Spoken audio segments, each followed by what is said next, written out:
Il ne me reste qu'1 mois à vivre. Viendras-tu avec moi ? Demanda le millionnaire à la serveuse. Ce matin-là, il ne parlait presque pas.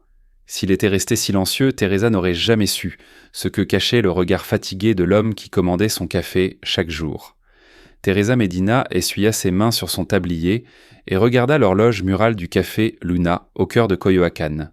Il était 7 heures du matin et la circulation était encore calme. Seuls quelques habitués occupaient dans les tables en bois usé. Parmi eux, un homme qui s'asseyait toujours dans le coin droit, près de la fenêtre donnant sur la rue Centenario. Diego Barragán arrivait ponctuellement à 7 heures chaque jour depuis 3 mois. Un double americano sans sucre. Il ne disait jamais plus que « bonjour » et « merci ».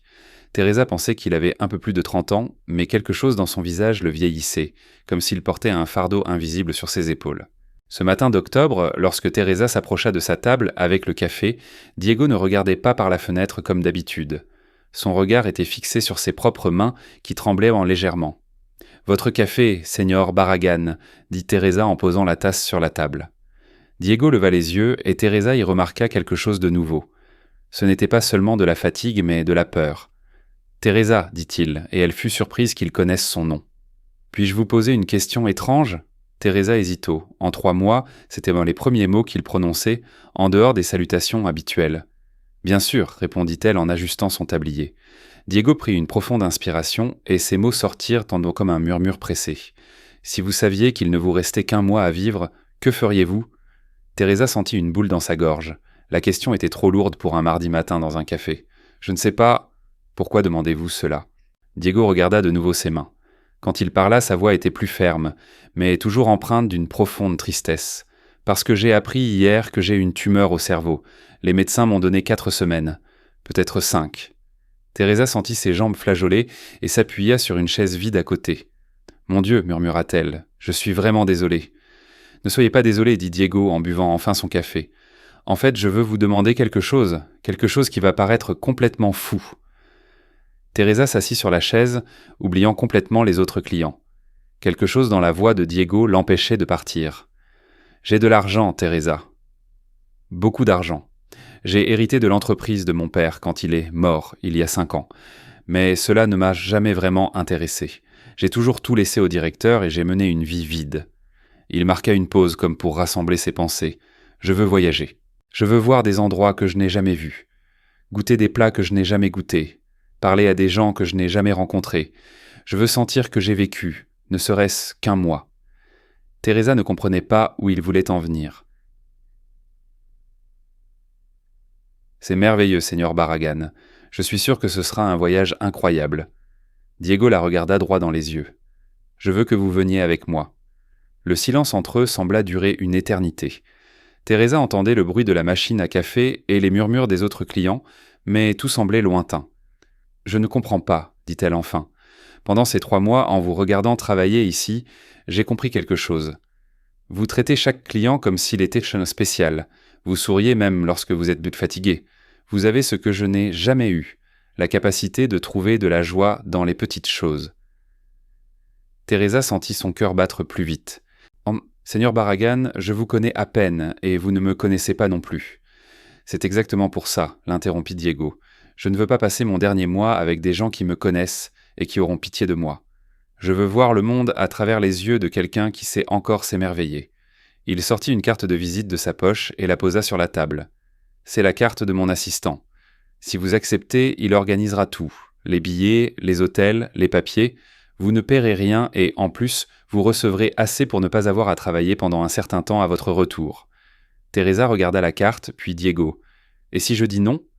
Alors je partirai seule et vous continuerez votre vie normale, sans problème, sans rancune. » Teresa prit la carte, sentant le poids de cette décision. « J'ai besoin de réfléchir. » Diego hocha la tête et se leva, laissant de l'argent sur la table pour le café. « Vous avez jusqu'à demain matin. Je serai ici à la même heure. » Il était déjà à la porte quand il se retourna une dernière fois. « Teresa, je sais que ça semble fou, mais parfois la vie ne nous donne qu'une seule chance de faire quelque chose de complètement différent. » Et il partit, laissant Teresa seule, avec la carte dans la main et une décision qui pourrait tout changer. Cette nuit-là, Teresa ne put dormir. Assise sur le petit balcon de son appartement dans le quartier de Del Carmen, elle regardait les lumières de la ville et pensait à la proposition de Diego. À 30 ans, elle n'avait jamais quitté le Mexique. Elle était née et avait grandi à Mexico. Depuis ses 18 ans, elle travaillait dans différents cafés, et sa plus grande aventure avait été un voyage à Puerto Vallarta avec des amis 2 ans auparavant. « Maman, que ferais-tu » murmura-t-elle en regardant une photo de femme sur la table basse. Carmen Medina était morte quand Teresa avait 25 ans, ne lui laissant que le souvenir d'une femme courageuse qui disait toujours « La vie restait trop courte pour ne pas prendre de risques. Ma fille. » Le lendemain matin, Teresa arriva au café Luna, une demi-heure plus tôt. Elle devait parler à son patron, Don Leandro, de la possibilité de prendre un congé. « Un mois de congé, Teresa ? Tu n'as jamais demandé ne serait-ce qu'une semaine ?» dit Don Leandro, un homme de 60 ans qui possédait le café depuis plus de 20 ans. « C'est une opportunité unique, Don Leandro. Un client m'a invité à voyager. » Don Leandro la regarda avec des yeux expérimentés. « Ce client, c'est l'homme qui s'assoit toujours à la table du coin ?» Teresa hocha la tête, surprise par sa perspicacité.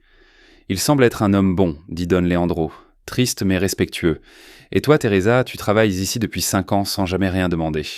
Si ce voyage te fait du bien, alors vas-y. » À cette heure précise, Diego entra dans le café. Il semblait plus pâle que la veille, mais ses yeux cherchèrent immédiatement Teresa. Elle s'approcha de sa table et posa silencieusement la carte de visite dessus. « J'accepte, » dit-elle simplement. Le visage de Diego s'illumina d'un sourire que Teresa n'avait jamais vu auparavant. « Vraiment ? » ?»« Vraiment, mais à quelques conditions. » Diego lui fit signe de continuer. « Premièrement, je veux connaître votre histoire. Si nous devons voyager ensemble pendant 1 mois, je ne veux pas que nous soyons de simples étrangers. »« D'accord, » dit Diego. « Deuxièmement, je paie mes repas. Vous pouvez payer les hôtels et les billets, mais je ne veux pas avoir l'impression d'être entretenu. » Diego hésita. « Teresa, j'ai plus d'argent que je ne pourrais en dépenser en plusieurs vies. »« C'est ma condition, » insista-t-elle. « Très bien. Et troisièmement, quand vous vous sentirez mal, quand la maladie commencera à vous affecter davantage, nous rentrerons à la maison. Je ne veux pas que vous passiez vos derniers jours loin de tout ce que vous connaissez juste pour tenir une promesse que vous m'avez faite. » Diego tendit la main. Marché conclu. Teresa lui serra la main, sentant la fermeté de sa poigne malgré un léger tremblement. « Quand partons-nous ? » ?»« Après-demain. D'abord Paris, puis Barcelone, Rome et Santorin. J'ai toujours voulu voir la mer grecque. » Teresa sentit un mélange de nervosité et d'excitation. « Je n'ai jamais pris l'avion. » Diego sourit de nouveau. « Alors ce sera une première expérience pour nous deux. Je n'ai jamais voyagé en compagnie. » Ils passèrent toute la matinée à discuter. Diego parla de l'entreprise d'exportation qu'il avait héritée de son père et de la manière dont il avait passé les 5 dernières années à simplement exister, sans vraiment vivre. Teresa parla de ses rêves de voir le monde, de la façon dont elle avait toujours imaginé ce que ce serait de poser le pied sur des terres lointaines. « Pourquoi n'as-tu jamais voyagé avant ?» demanda Diego. « Principalement pour des raisons d'argent et aussi par peur. J'ai toujours pensé que voyager seul serait dangereux, et je n'ai jamais eu personne qui voulait partir avec moi. »« Maintenant, si, » dit doucement Diego. Le soir, Teresa fit ses adieux à ses collègues et aux clients habituels du café. Certains furent surpris, d'autres se réjouirent de cette opportunité pour elle. « Prends soin de toi, ma petite, » lui dit Doña Maria, une femme âgée qui buvait son thé tous les jours, « et profite de chaque instant. » Diego l'attendait à la sortie. « Veux-tu dîner avec moi ? Je pense que nous devrions mieux nous connaître avant le voyage. » Teresa accepta et ils allèrent dans un petit restaurant de la rue Francisco Sosa. Pendant le dîner, Diego en dit plus sur sa vie solitaire, sur le fait qu'il n'avait jamais eu de relation sérieuse car il était toujours concentré sur des responsabilités qui ne l'intéressaient pas. « Et toi ?» demanda-t-il. « Es-tu marié ? As-tu un petit ami ?»« J'ai eu des relations, mais rien de sérieux. Le dernier homme que j'ai fréquenté a dit que j'étais trop simple pour lui. » Teresa rit, mais Diego remarqua une note de douleur dans sa voix. « Être simple est la plus belle chose qui soit, » dit Diego. « La complexité est surévaluée. » Alors qu'il se disait au revoir devant la porte de son appartement, Teresa réalisa que pour la première fois depuis des années, elle était vraiment excitée par l'avenir. « Diego, dit-elle avant qu'il ne parte, merci pour cette opportunité. Merci à toi d'avoir accepté de faire partie de mon dernier chapitre, répondit-il. Et à cet instant, Teresa comprit que ce voyage les changerait tous les deux pour toujours. Ce jeudi matin, l'aéroport international de Mexico était bondé. Teresa tenait sa petite valise, la même qu'elle avait utilisée pour son voyage à Puerto Vallarta, et essayait de maîtriser sa nervosité. Diego arriva à 9h précise, comme convenu. Il portait des vêtements décontractés, mais Teresa remarqua la qualité du tissu et des accessoires. Il était facile d'oublier qu'il était millionnaire lorsqu'ils discutaient au café. « Prête pour l'aventure ?» demanda-t-il en souriant malgré sa pâleur évidente. « Prête ?» mentit Teresa, sentant des papillons dans son ventre. Pendant le vol vers Paris, Diego expliqua l'itinéraire préparé par son assistant. 3 jours à Paris, puis 2 jours à Barcelone, 4 jours à Rome et enfin 5 jours à Santorin. « Et après, Pion ?» demanda Teresa. Diego se tut un instant. « Après, nous rentrons à la maison et je me prépare pour la suite. » Teresa lui prit la main. « Ne pense pas à ça maintenant. Pense à Paris. » Le vol se déroula sans encombre, à l'exception de quelques turbulences qui firent dès que Teresa s'agrippa à la main de Diego. Il rit de sa réaction, et elle remarqua qu'elle n'avait pas vu quelqu'un rire avec une telle sincérité depuis longtemps. Paris les accueillit avec un ciel gris typique d'octobre, mais cela n'avait aucune importance. Lorsque Teresa vit la tour Eiffel pour la première fois, elle s'arrêta au milieu du pont de Bir Hakeim et resta figée à la contempler. « C'est exactement comme sur les photos, mais en même temps complètement différent, » murmura-t-elle. Diego observait plus Teresa que la tour. « C'est-à-dire ? » ?»« Sur les photos, c'est juste une belle structure. En réalité, elle a une âme. » Ils séjournèrent dans un hôtel de charme du 7e arrondissement, dans des chambres séparées, comme Diego l'avait clairement indiqué dès le début. « Je ne veux pas que tu te sentes mal à l'aise à aucun moment, » avait-il dit. Le premier jour, ils se promenèrent le long des quais de la Seine.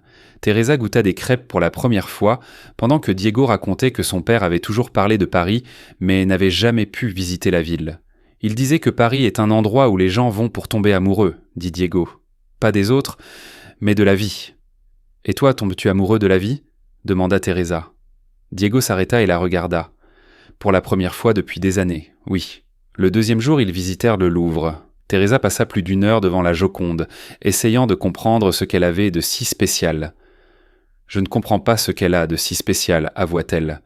C'est peut-être ça, sa particularité, dit Diego. Parfois, la particularité réside dans le fait que nous ne pouvons pas expliquer pourquoi quelque chose nous touche. » Le même jour, alors qu'ils prenaient un café dans un bistrot près de Notre-Dame, Diego eut sa première crise. Cela commença par un mal de tête intense, suivi de vertige. Teresa l'aida à s'asseoir et demanda un verre d'eau au serveur. « Veux-tu rentrer à l'hôtel » demanda-t-elle, inquiète. « Non » répondit Diego une fois la douleur passée. « Je vais bien. Ce sont juste les symptômes dont le médecin m'a parlé. »« Tu es sûr ?»« Absolument. Et Teresa, merci de ne pas avoir paniqué. »« Pourquoi aurais-je paniqué ?» Parce que la plupart des gens ont peur lorsqu'ils sont confrontés à la mortalité d'une autre personne. Cela leur rappelle leur propre mortalité. Teresa y réfléchit en rentrant à l'hôtel. « Tu sais, Diego, nous allons tous mourir un jour. La seule différence, c'est que tu sais quand. D'une certaine manière, c'est un avantage. » « En quel sens ? » « Tu peux choisir comment tu veux passer tes derniers jours. La plupart des gens se laissent transporter par la vie, sans penser à la fin. » Le 3e jour à Paris, ils montèrent au sommet de la tour Eiffel au coucher du soleil. La ville s'étendait sous eux comme une mer de lumière dorée. « Teresa, dit Diego en regardant la vue, puis-je te dire quelque chose ? » « Bien sûr. Quand j'ai appris pour la tumeur, ma première pensée n'a pas été la mort, mais le fait que je n'avais jamais vraiment vécu. » Teresa le regarda, attendant la suite. « J'ai 33 ans, et je ne suis jamais tombé amoureux. Je ne me suis jamais réveillé excité par la journée à venir. Je n'ai jamais ri aux larmes avant de te rencontrer. »« Diego, je ne dis pas que je suis tombé amoureux de toi, s'empressa-t-il de préciser. Je dis que tu m'as appris qu'on pouvait tomber amoureux de la vie. C'est pourquoi ces 3 jours à Paris ont été les meilleurs de ma vie. » Teresa sentit les larmes lui monter aux yeux. « Pour moi aussi, dit-elle doucement. » Cette nuit-là, ils dînèrent dans un petit restaurant de Montmartre. La conversation était fluide, comme s'ils étaient amis depuis des années. « Des jeunes. Demain à Barcelone, dit Diego en levant son verre de vin rouge. « Demain à Barcelone, répéta Teresa. En rentrant à l'hôtel, Diego s'arrêta devant la porte de sa chambre. « Merci pour ces jours, dit-il. Le voyage ne fait que commencer. » répondit Teresa. « Je sais, mais au cas où je n'aurai pas l'occasion de le dire plus tard, merci de m'avoir fait sentir vivant. » Et Teresa comprit que, d'une certaine manière, il faisait la même chose pour elle.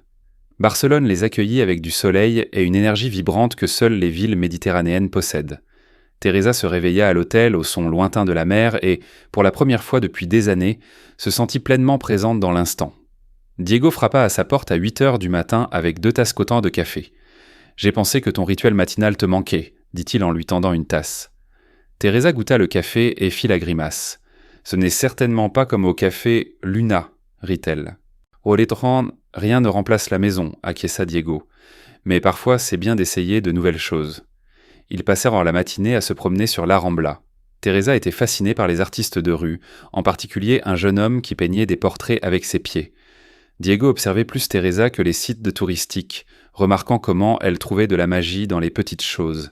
« Tu as un don », dit-il alors qu'il s'arrêtait pour regarder un spectacle de flamenco. « Quel don ? Le don de voir la beauté là où les autres ne voient que la routine. » Teresa réfléchit. Ma mère disait que la vie est comme un kaléidoscope, la même lumière, les mêmes morceaux de verre, mais chaque fois que tu le tournes, tu vois un motif différent. Tout dépend de la façon dont tu regardes. Ta mère était une femme sage. Elle l'était. Elle est morte d'un cancer il y a 4 ans d'instant. Diego s'arrêta. Teresa, je suis désolé, je ne savais pas. Ce n'est rien. Elle s'est battue courageusement, mais parfois le courage ne suffit pas. Ils marchèrent en silence pendant quelques minutes. « C'est pour ça que tu as accepté de venir avec moi ?» demanda Diego. « Parce que tu sais ce que c'est de perdre quelqu'un ?»« Non, répondit honnêtement Teresa. J'ai accepté parce que j'ai vu quelque chose dans tes yeux ce premier jour. De la peur, oui, mais aussi de l'espoir, comme si tu croyais encore que quelque chose de bon t'attendait. » Ce jour-là, ils visitèrent la Sagrada Familia. Diego fut impressionné par l'architecture, mais Teresa resta silencieuse devant la grandeur de l'œuvre. « À quoi penses-tu ? Enfin, à quoi penses-tu » demanda-t-il. Gaudí n'a jamais vu son œuvre achevée, dit Teresa. Il y a travaillé en sachant qu'il ne verrait pas le résultat final, mais il a continué, jour après jour. Et qu'est-ce que cela te dit ? Que peut-être l'important n'est pas de voir la fin, mais de savoir qu'on a contribué à quelque chose de beau. Diego sentit quelque chose s'agiter en lui. Une nouvelle compréhension, différente. As-tu toujours été aussi profonde ? Teresa rit. Ma mère disait que je réfléchissais trop pour une serveuse, mais je pense que chaque travail a sa dignité, et que chaque personne a ses profondeurs. Cette nuit-là, ils dînèrent dans un restaurant au bord de la mer. Diego remarqua que ses tremblements s'étaient intensifiés, mais décida de ne rien dire. Il ne voulait pas gâcher la soirée de Teresa. « Puis-je te poser une question personnelle ?» demanda Teresa pendant le dessert. « Bien sûr. Pourquoi ne t'es-tu jamais marié ? Tu es beau, intelligent, tu as réussi. » Diego eut un rire amer. « Parce que je n'ai jamais trouvé celle qui m'aurait donné envie de devenir un homme meilleur. Et maintenant ?» « Et maintenant ?» Diego la regarda droit dans les yeux. « Maintenant, il est trop tard. » « Ce n'est pas de l'apitoiement sur soi, Teresa, c'est la réalité. Il me reste moins de 3 semaines à vivre. Il est injuste de commencer quelque chose en sachant que je laisserai une autre personne souffrir. » Teresa resta silencieuse un long moment. Et si cette personne préférait 3 semaines de bonheur à une vie entière à se demander « Et si ?» Serait-ce de l'égoïsme de ma part d'accepter, ou du courage de sa part de le proposer ? Ils se regardèrent un instant qui sembla une éternité. « Teresa, tu es une femme incroyable. Tu mérites quelqu'un qui peut te donner une vie entière, pas seulement quelques semaines. Et si je te disais que quelques semaines peuvent valoir plus qu'une vie entière ?» Les larmes montèrent aux yeux de Diego. « Alors je dirais que tu es encore plus spécial que je ne le pensais. » Ils rentrèrent à l'hôtel en silence, chacun perdu dans ses pensées. Devant la porte de sa chambre, Teresa se tourna vers Diego. « Tu sais, Diego, ma mère m'a appris autre chose. Elle disait que l'amour ne se mesure pas en temps mais en intensité, qu'il vaut mieux aimer profondément pour une courte période que de ne jamais vraiment aimer. » Diego prit son visage entre ses mains. « Teresa, tu n'as rien à dire maintenant, murmura-t-elle. Pense juste à ce que j'ai dit. » Et ils se dirent au revoir cette nuit-là, sachant que quelque chose avait changé entre eux, même si aucun n'eut le courage de lui donner un nom. Rome les accueillit avec sa grandeur millénaire et le chaos chaleureux de ses rues italiennes. Teresa se réveilla ce matin-là avec une étrange sensation, comme si elle était sur le point de découvrir quelque chose d'important. Diego arriva pour le petit déjeuner, plus pâle que d'habitude, mais ses yeux brillaient d'une nouvelle détermination. « Comment as-tu dormi ?» demanda Teresa. « J'ai passé toute la nuit à penser à ce que tu as dit hier, répondit-il, allant droit au but. Et je suis arrivé à une conclusion. » Teresa sentit son cœur s'accélérer. « Quelle conclusion ? Que tu as raison. Quelques semaines peuvent en valoir plus qu'une vie entière. Mais d'abord, je dois te dire quelque chose. » Teresa remarqua la gravité dans son ton. « Quoi donc ?» Diego prit une profonde inspiration. « Je t'ai menti sur une chose. » Teresa sentit une boule dans son estomac. « Sur quoi ? » « Sur le fait que je ne suis pas amoureux de toi. » Le silence qui suivit ne fut rompu que par le bruit de la ville romaine. Diego, laisse-moi finir, demanda-t-il. Je suis tombé amoureux de toi dès le 2e jour, en te voyant au café. Je suis tombé amoureux de la façon dont tu traitais chaque client comme s'il était spécial, de la façon dont tu souriais même lorsque tu étais fatigué. Et je suis tombé encore plus amoureux pendant ce voyage, en voyant le monde à travers tes yeux. Teresa sentit les larmes lui monter aux yeux. « Pourquoi as-tu menti ?»« Parce que j'ai peur, avoua Diego. Ah, j'ai peur de t'aimer et de te laisser seul. J'ai peur de te demander d'aimer quelqu'un qui va mourir. » Teresa se leva et s'approcha de lui. « Et si je te disais qu'il est déjà trop tard, que je t'aime déjà ?» Diego la regarda avec surprise. « Tu m'aimes ? Je crois que j'ai commencé à t'aimer quand tu m'as posé cette question étrange au café. Pas par pitié ou par compassion, mais parce que j'ai vu un homme assez courageux pour se demander ce qui était vraiment important dans la vie. » Diego se leva et la serra dans ses bras. « Teresa, je t'aime plus que je n'aurais jamais cru possible. »« Et moi aussi, je t'aime, » murmura-t-elle, pas malgré le temps qu'il nous reste, mais grâce à lui. Ils s'embrassèrent là, au milieu du restaurant de l'hôtel, sans se soucier des regards curieux des autres clients. Le premier jour à Rome fut différent de tous les autres. Ils se promenèrent main dans la main dans les rues anciennes, visitèrent le Colisée, jetèrent des pièces dans la fontaine de Trévi. Mais plus important que les lieux étaient les feintes et les moments, les blagues partagées, les silences confortables, les regards qui en disaient en plus que 1000 mots. « Tu as fait un vœu à la fontaine ?» demanda Diego en regardant l'eau danser. « Bien sûr, dit Teresa. J'ai demandé à profiter de chaque seconde de temps qu'il nous reste. Et toi ?» Diego sourit. « J'ai demandé d'être assez courageux pour vivre ces jours au maximum, sans peur de la fin. » Ce jour-là, lors de leur visite de la chapelle Sixtine, Diego eut une autre crise, cette fois plus forte que la précédente. Teresa l'aida à s'asseoir sur un banc, ignorant les murmures des autres touristes. « Veux-tu rentrer à l'hôtel ?» demanda-t-elle. « Dans quelques minutes, » dit Diego en respirant difficilement. « J'ai juste besoin de me reposer un peu. » Une fois la crise passée, ils rentrèrent lentement. « Ça empire, » dit Teresa. Ce n'était pas une question. « Oui, avoua-t-il, plus vite que ne le prévoyaient en eux les médecins. » Teresa s'arrêta. « Qu'est-ce que ça veut dire ? » Ça veut dire que nous n'avons peut-être pas les 3 semaines que je pensais. Peut-être 2, peut-être moins. Teresa prit une profonde inspiration, luttant contre la panique qui menaçait de l'envahir. « Alors nous devons profiter de chaque instant, » dit-elle enfin. « Teresa, tu peux rentrer à la maison si tu veux. Je comprendrai parfaitement. »« Diego Barragan, » dit-elle en s'arrêtant et en lui prenant le visage entre les mains. « Je t'aime. Cela signifie que je resterai, quoi qu'il arrive. » Cette nuit-là, ils dînèrent dans un petit restaurant du Trastevere. La nourriture était délicieuse, le vin doux, mais tous deux étaient perdus dans leurs pensées. « Teresa, » dit Diego après un long silence. « Merci. »« Pourquoi ?»« De m'avoir appris à aimer. De m'avoir montré qu'on peut être heureux même en sachant que tout a une fin. »« Merci à toi, » répondit Teresa, « de m'avoir appris à risquer mon cœur. » Ils rentrèrent à l'hôtel en silence, sachant que cette nuit serait spéciale. Devant la porte de la chambre de Teresa, Diego hésita. « Teresa, je... »« Moi aussi, » dit-elle doucement. « Entre. » Et pour la première fois de sa vie, Diego comprit ce que signifiait aimer quelqu'un totalement, sans réserve, même en sachant que le temps était compté. Santorin apparut devant eux comme un rêve de blanc et de bleu. Des maisons blanchies à la chaux accrochées aux falaises, la mer Égée s'étendant à l'infini et un ciel qui changeait de couleur à chaque heure. C'était exactement comme Diego l'avait imaginé, mais infiniment plus beau parce qu'il le voyait aux côtés de Teresa. Ils arrivèrent sur l'île un dimanche matin. Diego cachait avec difficulté à quel point il était affaibli. Le vol depuis Rome avait été éprouvant pour lui. Des vertiges constants et un mal de tête qui ne passait pas. « Ça va ?» demanda Teresa alors qu'ils s'installaient dans un hôtel à Oia avec une vue directe sur le plus célèbre coucher de soleil du monde. « Je suis là où j'ai toujours voulu être, avec celle avec qui j'ai toujours voulu être. Tout était parfait, » répondit Diego en souriant malgré sa pâleur évidente. Teresa savait qu'il mentait, mais elle décida d'accepter sa réponse. À Rome déjà, ils avaient décidé de ne pas perdre de temps à parler de la maladie plus que nécessaire. Les 2 premiers jours furent pour magiques. Ils se promenèrent dans les ruelles étroites d'Oia, dégustèrent dans des vins locaux, sur des terrasses surplombant la mer, se baignèrent sur des plages de sable volcanique.